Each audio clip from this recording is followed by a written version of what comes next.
Dios le bendiga, jóvenes, bienvenidos a su programa Sobre la Sola. Y así comenzamos con este video tan ilustrativo, y es que seguimos hablando acerca de las señales del tiempo del fin. Pero en esta ocasión queremos enfatizar acerca de las señales naturales, como los terremotos, maremotos, tsunamis, que también nos indican, según las Escrituras, el tiempo del fin y que tienen que suceder previo a la segunda venida de nuestro Señor Jesucristo. En los programas anteriores, mis hermanos han estado comentando acerca de estas señales antes del tiempo del fin. Y para eso hemos tomado escrituras tales como Mateo 24. Leámoslas. Y estando él sentado en el monte de los olivos, los discípulos se acercaron aparte diciendo: Dinos, ¿cuándo serán estas cosas? ¿Y qué señal habrá de tu venida y del tiempo del siglo? Respondiendo Jesús le dijo: Mirad que nadie os engañe, porque vendrán muchos en mi nombre diciendo: Yo soy el Cristo, y a muchos engañarán, y oiréis de guerras y rumores de guerra. Mirad que no os turbéis, porque es necesario que todo esto acontezca, pero aún no es el fin. Porque se levantará nación contra nación y reino contra reino, y habrá peste y hambre y terremotos en diferentes lugares. Vemos entonces aquí en el versículo 6 que el Señor nos dice que es necesario que todo esto acontezca, pero que aún no es el fin. El verso 8 nos dice: y todo esto será principio de dolores. Al hablarnos de un principio, nos está diciendo que son cosas que van a suceder previo a un final. ¿Se han dado cuenta ustedes de todos esos desastres naturales, terremotos, maremotos, que han estado sucediendo en nuestra actualidad? Veamos algunos videos reales de nuestra actualidad que indican esas señales del tiempo del fin. Una gran ola. El tsunami provocado por el maremoto sucedido en Japón en 2011 provocó algunos efectos escalofriantes. Aunque comparado con otros fenómenos naturales el granizo no parezca demasiado impresionante, lo cierto es que en ocasiones puede ser realmente destructivo. Deslizamiento de tierras. Ocurrido en 2010 en Italia, este deslizamiento de tierras no causó ninguna víctima. El mar conquista Valparaíso. El huracán y las tormentas que azotaron Chile en 2017 causaron enormes daños en muchas ciudades. Tornado destruyendo una casa. Dentro de los fenómenos naturales peligrosos, los tornados son uno de los que provocan más miedo. Volcán en Kyushu. El volcán japonés situado en las islas Kyushu ha entrado varias veces en erupción, la última en 2015. Qué tremendo, mis hermanos, el ver todas estas señales naturales que incluso nos conllevan a las sobrenaturales que han de suceder. Ahora, no podemos irnos sin destacar una falla muy importante que está sucediendo aquí en la Tierra, como es la falla de San Andrés. Según las noticias, es la falla más estudiada por todos los científicos. Incluso los científicos nos dicen que tiene una longitud de 800 millas, es decir, un aproximado de 1.287 kilómetros de longitud, y que atraviesa California, el estado en Estados Unidos. Esta falla se formó hace unos 30 millones de años en California, cuando la placa pacífica y la norteamericana colisionaron. La falla marca el límite de transformación entre la placa Pacífico y la placa de América del Norte. Se considera que la península de Baja California se formó por la actividad de esta falla. Este movimiento o este mismo proceso está moviendo a la ciudad de Los Ángeles en dirección hacia la bahía de San Francisco, acercándola a una velocidad de unos 4.6 centímetros por año. Este movimiento es tan lento que no se puede percibir a escala humana, pero ha ocasionado numerosos daños a obras de ingeniería como acueductos, carreteras y casas. Entonces, mis hermanos, podemos darnos cuenta que todas estas señales nos hablan de su venida. Además, nos alertan. ¿Saben ustedes que el profeta predicó un mensaje titulado La tempestad que se aproxima? Y él nos dice allí, nos comenta que hay personas que han sido salvas. Es decir, hablando de estos rescates naturales, han sido rescatadas. Pero también hay vidas que se han perdido. ¿Por qué? Porque falla en poner atención a las advertencias. Advertencias que hombres capacitados le han hecho. Estos hombres que se han dedicado en su vida en estudiar estos fenómenos naturales y que de alguna manera, por medio de instrumentos, por medio de cosas que la ciencia le ha provisto, ellos estudian el comportamiento de estos fenómenos. Ellos pueden ver el cambio climático y atmosférico que se presentan. Ellos pueden medir a qué dirección, pueden ver en qué dirección, pueden ver a qué velocidad y cuánto viento trae detrás esa tempestad. Ahora, ¿para qué lo hacen ellos? Ellos entonces, para poder medir si tienen o no la capacidad de contrarrestar ese fenómeno, de desviar su cauce. Ahora, si nosotros nos vamos a lo espiritual, en este mensaje que le acabo de nombrar, la tempestad que se aproxima, el profeta nos dice que hay una tempestad que se aproxima y que el único viento que él conoce es aquel viento que cayó en el día de Pentecostés. El único viento recio que tiene la capacidad de contrarrestar esta tempestad que se aproxima. Así que, mis hermanos, Dios nos está alertando a través de estos fenómenos naturales. Nosotros debemos prestar atención. No fallemos, como decía el profeta, aquellas personas que perdieron la vida, no fallemos, sino que estemos alerta. Porque hay una alerta. Y como dice el profeta, si hay una alerta en lo humano, es porque ya hay un lugar seguro, provisto, para cuando aquellas personas sean evacuadas, estén en ese lugar seguro. Ahora, nuestro lugar provisto y seguro es su palabra. Así que, mi hermano, estemos alerta, vigilemos como dice su palabra y que Dios les bendiga.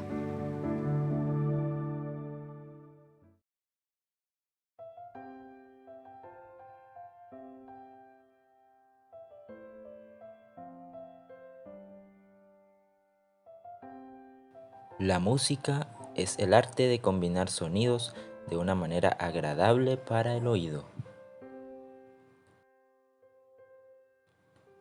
La forma en la que concebimos el mundo se ve condicionada por el tipo de música que escuchamos.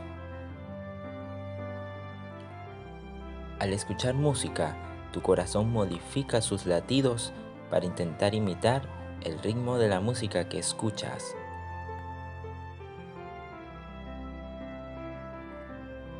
Escuchar música es una de las pocas actividades que implican el uso de todas las partes de nuestro cerebro. El instrumento más vendido de la historia es la armónica. Tocar algún instrumento musical puede mejorar la comunicación verbal. Las flores pueden crecer más rápido si hay música a su alrededor. Los bebés aprenden el significado de las emociones de la música antes que el significado de las palabras. El título del himno más largo del mundo se lo lleva Grecia, con 158 versos. El oído izquierdo escucha mejor los sonidos de la música, mientras que el oído derecho escucha mejor los sonidos del habla. Y eso es todo por esta ocasión. Será hasta la próxima.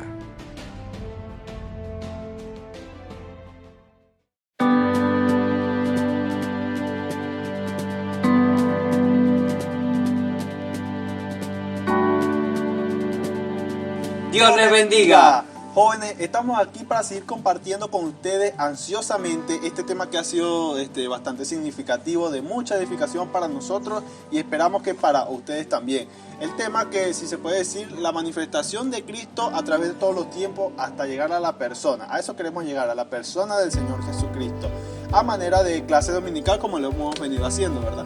Así es, Ángel. Y de verdad que la palabra del Señor tiene hermosas perlas escondidas. Pero no vale de nada si el Señor no las revela o no nos revela lo sobrenatural que en ella esconde. Es por eso que al tener la oportunidad de escucharla, ya sea por este medio o por cualquier otro, siempre es importante que oremos pidiendo la revelación al Señor, ¿verdad? Para que no solamente nos la revele en la mente, sino que la atesoremos en el corazón. Correcto, muy importante ese detalle, ¿verdad? Bueno, entonces podemos seguir conversando acerca de estas manifestaciones que se le presentó, por ejemplo, en el Antiguo Testamento, allí en las citas bíblicas, cómo lo fue en los profetas, cómo se manifestó a ellos, o cómo mostró el Señor la vida de Cristo en ciertos personajes, como Elías, como en David. Entonces, Y para allá va, Ángel. Recuerda que tú nos habías dicho de que nos ibas a hablar de un personaje que al parecer era tipo perfecto de nuestro Señor Jesucristo, no se te olvide. Ah, qué bueno, menos mal te acordaste, porque de verdad que ese yo creo que uno de los que sobresale más, porque como lo dije anteriormente, el profeta mismo lo dijo, el tipo perfecto del Señor Jesucristo. Hablemos un poco de este personaje. Ahora, José fue a dar hasta Egipto, y allí fue exaltado desde su prisión hasta la diestra de Faraón, y fue hecho el gobernador, y todo prosperó en los días de José. Ahora dice el profeta más abajo, ahora cuando Jesús regrese, aún el desierto florecerá como una rosa. Él es el hijo de prosperidad, tipo de José. Pusieron a José el general, lo tenía en su casa, dice él, y todo lo que él hacía prosperaba. Lo pusieron en la cárcel y toda la cárcel prosperó. Todo lo que ellos hacían prosperaba. Y ahora dice, y cuando él fue exaltado a lo más alto, y Faraón junto a Faraón, todo en Egipto prosperó sobre cualquier cosa en todo el mundo. Cuando él regrese, refiriéndose ahora al Señor Jesucristo, llevando este tipo al Señor Jesucristo directamente, dice el profeta, cuando él regrese, esta será una tierra de prosperidad. Los desiertos florecerán y habrá alimento en todas partes. Cada uno de nosotros podremos sentarnos bajo nuestras propias higueras y reírnos y regocijarnos y vivir para siempre en su presencia cuando él regrese como rey. Sigamos hablando un poco de José, ya que lo que menciona el profeta que acabamos de leer no son solamente esos los aspectos que se comparan con la vida del Señor Jesucristo. Menciona varios aspectos más que son muy relevantes. Entre ellos podríamos decir que desde la vida, empezando de José, de su aparición, vemos cómo sus hermanos lo desprecian, tienen un odio hacia él o cierta envidia. Pero ¿por qué esta envidia o por qué este odio que tenían sus hermanos, sus allegados, eran los que estaban siempre con él? Era porque tenían ese resentimiento, porque José tenía estos sueños que se señalan allí en la Biblia, a partir del versículo del capítulo 37 de Génesis hasta el 48 podemos observar todos los detalles de José. Entonces vemos que tenían ese resentimiento porque José era un tanto o mucho más espiritual que todos ellos. Así era el Señor Jesucristo, como dicen las Escrituras, a los suyos vino y los suyos no le recibieron. Así le pasó al Señor Jesucristo y vimos ese odio que tuvo de parte de muchas personas que no le recibieron en aquel entonces. Luego José fue vendido a aquellas personas y llegó hasta Egipto. Así que el mismo Judas Iscariote fue quien vendió al Señor Jesucristo para que lo llevaran a esa crucifixión. Luego llegó a servir José a la casa de Potifar, que era uno de los principales allá en Egipto, y por una desgracia o por cierta mentira de aquella esposa de este mismo general, llegó hasta la cárcel. Hablamos de José en este caso, y allí también vimos un toque más preciso de la vida del Señor Jesucristo, pues tuvo a su lado o tuvo junto a él al copero y al panadero. Uno de ellos fue salvo y el otro no. El copero fue otra vez a su servicio y el panadero fue sacado de la cárcel, pero para llevarlo a condenación, que era a la muerte. El Señor Jesucristo, justamente cuando fue crucificado, tenía dos personajes que lo estaban acompañando, uno a su derecha, otro a su izquierda. Uno se perdió y el otro fue llevado hasta la gloria con él, como le dijo allá mismo: hoy mismo estarás en la gloria conmigo. Vimos que uno se salvó y el otro fue condenado, así como pasó con José. Luego de la resurrección de nuestro Señor Jesucristo, sabemos que fue exaltado hasta la diestra del Padre para llegar a interceder por nosotros directamente. Y entonces José fue exaltado después de aquella cárcel a la diestra del faraón. Como lo venimos escuchando de palabras del profeta, dice que cuando José pasaba por las calles de faraón, toda rodilla tenía que doblarse, sonaba la trompeta y dejaban todo lo que estaban haciendo, porque iba pasando José, el gobernador de todo Egipto. Después de faraón estaba José gobernando. Así nuestro Señor Jesucristo, cuando venga en ese gran reinado milenial, se doblará toda rodilla y lo veremos como ese gran rey de reyes. Pero hay muchos aspectos, hermanos, que podemos señalar y no podemos pasar por alto, porque es por eso que se dice que es el tipo perfecto del Señor Jesucristo. Y como lo venimos diciendo, a manera de cuadro comparativo, hay que resaltar otros detalles. Por ejemplo, todo ese tiempo José, que hubo hambre en el mundo, estuvo obrando allá con esos gentiles, que eran esos egipcios, e incluso tuvo una esposa gentil, una esposa egipcia. Mientras tanto, en todo el mundo había mucha hambre. Luego tuvo ese encuentro con sus hermanos y cuando fue a obrar directamente con ellos, dejó a su esposa en el palacio. Era una esposa gentil. Ya creo que vamos captando cuál es la otra parte de estas características. Dejó a su esposa en el palacio y vino a obrar con sus hermanos otra vez. Sus hermanos los de sangre, si podríamos decirlo así. Entonces, así mismo el Señor Jesucristo, una vez que ocurre el rapto, nos dejará a nosotros, a su novia, en el palacio celestial y vendrá a obrar con su pueblo Israel, con su primer amor. Así como lo hizo allá, está obrando otra vez con ellos. ¿Y por qué le llamaba más la atención a Benjamín? Porque era el menor y era de su propia sangre.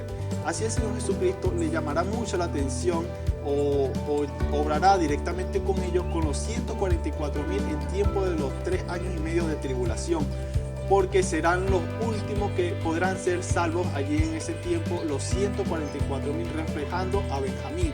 Y por último quisiéramos mencionar, o quisiera dejar con ustedes, el otro pensamiento que el profeta da y muy sobresaliente. Cuando Jacob, antes de partir, fue a bendecir a los hijos de José, en vez de dar la bendición primordial al mayor, se la dio al menor. Esto queriendo decir que el menor estaba como por encima del mayor cuando cruzó sus brazos. Esto tipifica que el primer amor de Dios, que eran los israelitas, que eran el pueblo judío, no iban a tener la bendición mayor, sino que el pueblo gentil, la novia de las 7 edades de la iglesia, iban a estar por encima de Israel, iban a tener la bendición más grande. Y el menor serviría al mayor. Allí hemos reflejado esta característica de José, tipo perfecto de nuestro Señor Jesucristo.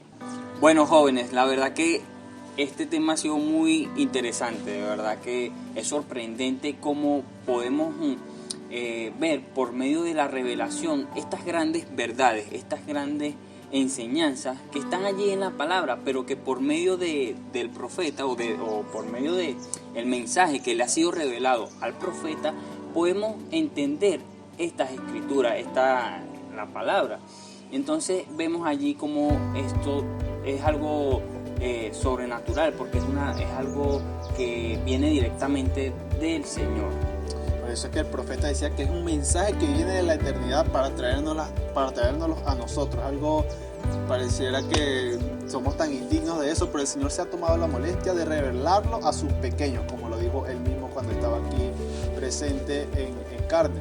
Entonces pareciera que no nos alcanzará el tiempo nunca, pero son personajes que de verdad sobresalieron mucho y continuaremos hablando de ellos. Así es, y por eso es un llamado a todos ustedes jóvenes a que estén muy atentos a los programas venideros, donde también estaremos mencionando acerca de estos personajes o de algunos personajes que también son interesantes de seguir estudiando. Recordando, jóvenes, siempre lo más importante, que lo sobrenatural está en nosotros.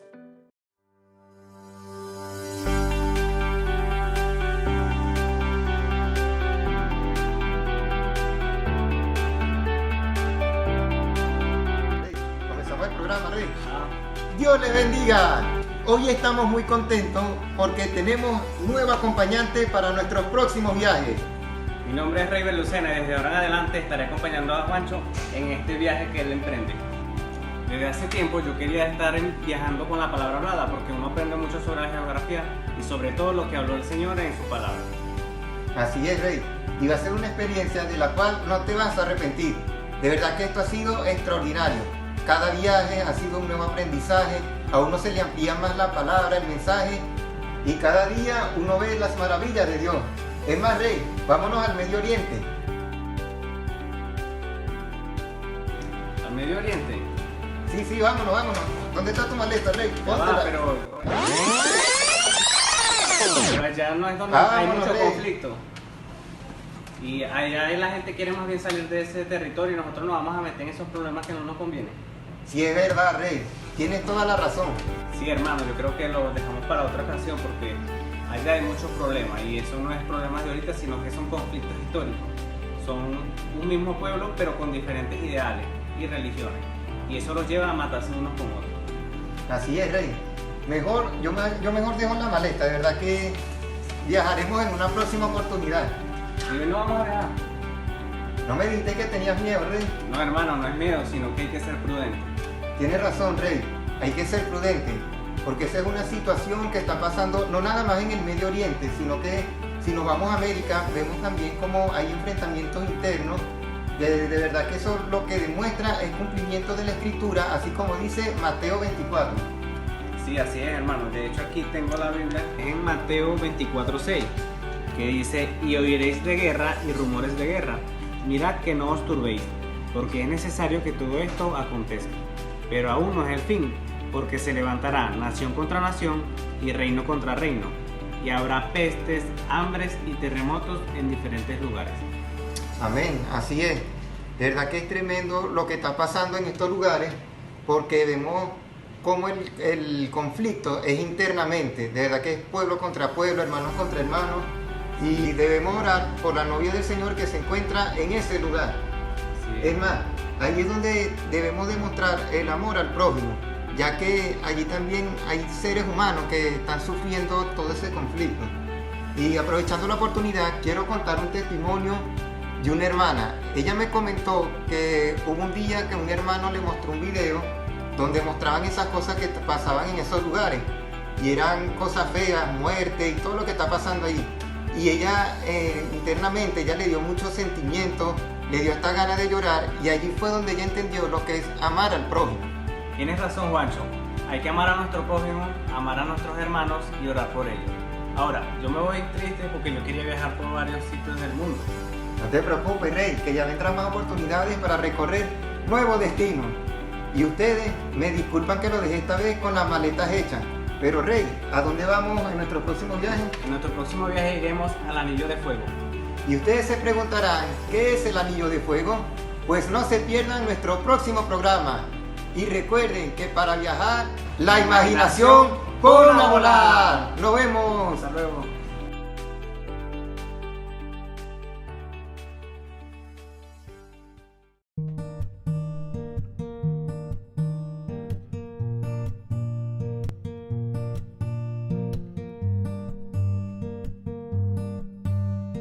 Dios les bendiga. Bienvenidos nuevamente a tu sección Notas para el Corazón.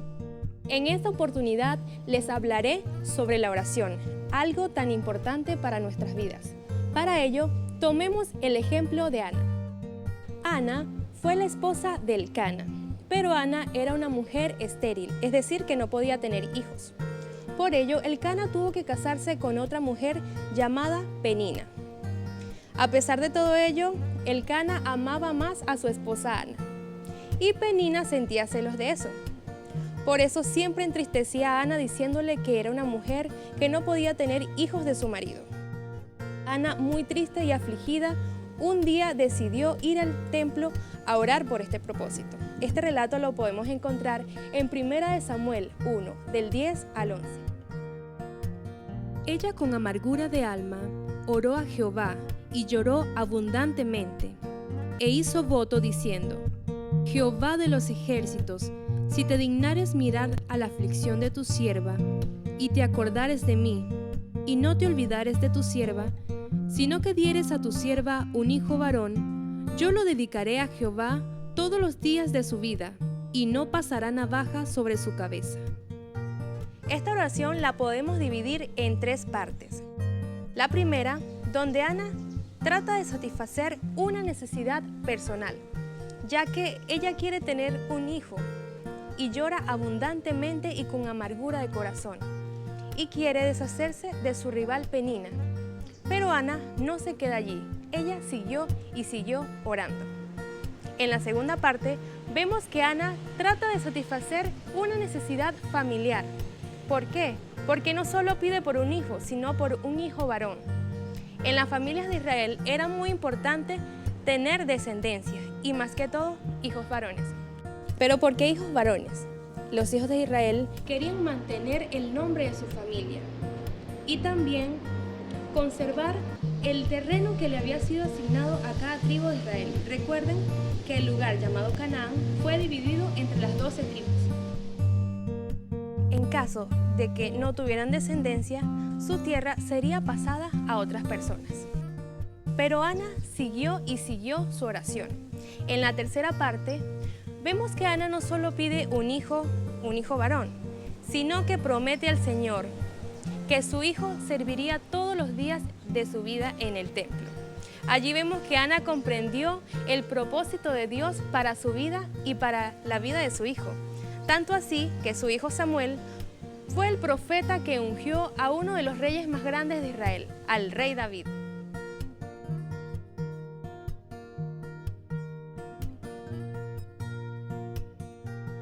Y ustedes se preguntarán, ¿cuál es la reflexión o la enseñanza de todo esto?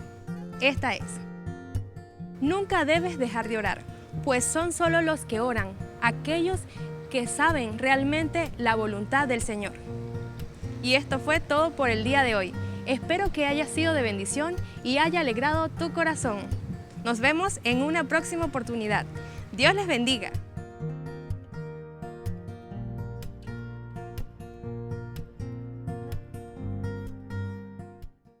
Y recuerda, no importa la ola, Cristo es tu ancla. Dios te bendiga.